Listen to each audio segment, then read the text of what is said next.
ते तसाने थोर न म्हणे.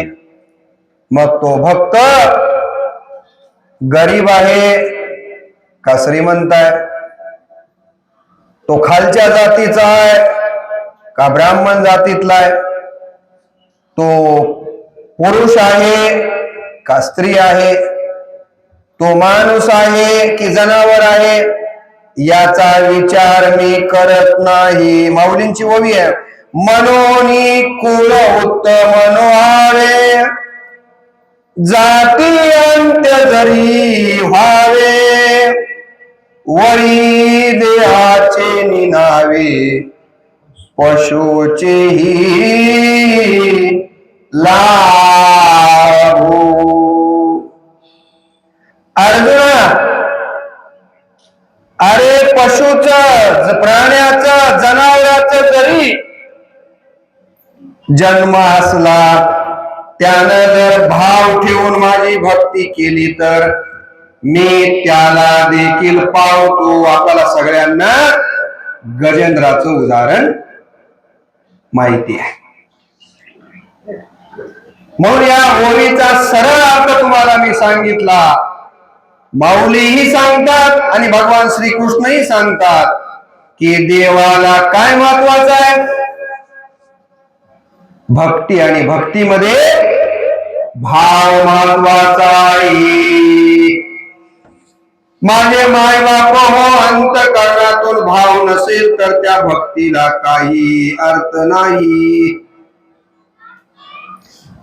माते नेनोनी भजना ते वायाचिला अनेआण, कर्माचे डोळे ज्ञान ते निर्दोष होवावे.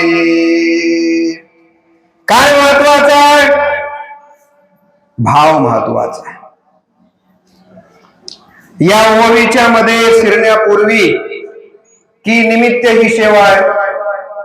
माझी जन्मभूमी, ज्या मातीमध्ये आम्ही जन्मलो, ज्या मातीमध्ये आम्ही खेळलो, ज्या मातीमध्ये आम्ही वाढलो, मेल्यानंतर ज्या मातीमध्ये आम्हाला जाळलं जाणार आहे ती म्हणजे आपली जन्मभूमी.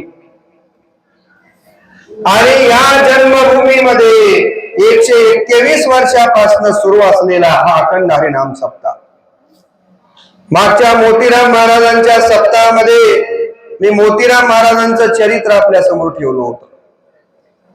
परवा मला माधव बाबांचं चरित्र एक पुस्तक गोविंद दैफळे नावाच्या आमच्या मित्रानं काढले, त्याच्यात मी सुद्धा लिहिले त्या पुस्तकामध्ये, आणि आता या मोळवनच्या सप्त्यामध्ये त्याचं प्रकाशन झालं. मला वाटलं होतं माधव बाबांचं चरित्र सांगावं, पण पुन्हा विचार केला.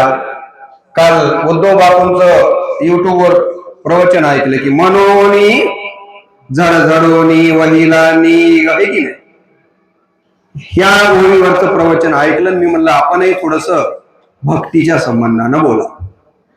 4 दिवसापूर्वी कोळवाडीला प्रवचनाला आलो होतो, त्यावेळेला ज्या ओवीवर मी बोललो, मनोनी थोरपण पराची सांडी जे, उत्पत्ती आगवी विसरी जे, जय जगा धाकुटे होई जे, तय जवळी कमाजी. देव कुणाला भेटतो, ज्याच्या अंतःकरणामध्ये नम्र भाव आहे त्याला भेटतो. त्याच्यावरच 25-15 मिनिटाचा व्हिडिओ मी टाकलेला आहे, आता त्याच्यात वेळ घालत नाही. काय सांगितलं भगवान श्रीकृष्णांनी, अर्जुनाला म्हणाले, अर्जुना मला या जगामध्ये जर काय आवडत असेल तर अंतःकरणातून भाव ठेवून माझी केलेली भक्ती करतोय, पण अंतःकरणामध्ये भाव नसेल तर त्या भक्तीला काही अर्थ आहे का रामभाऊ? मागे मी बऱ्याच वेळेस तुकडोजी महाराजांचं विश्वंभरजी ते भजन तुम्हाला ऐकवलं योगीराज. मनात जर भाव नसेल तर काय होतं? तुकडोजी महाराज म्हणतात त्या भक्तीला काही अर्थ नाही. मनी नाही भाव, मनी नाही भाव, मने देवा मला देवा बाजारचा भाजीपाला नाही र देवा शान मिळायचा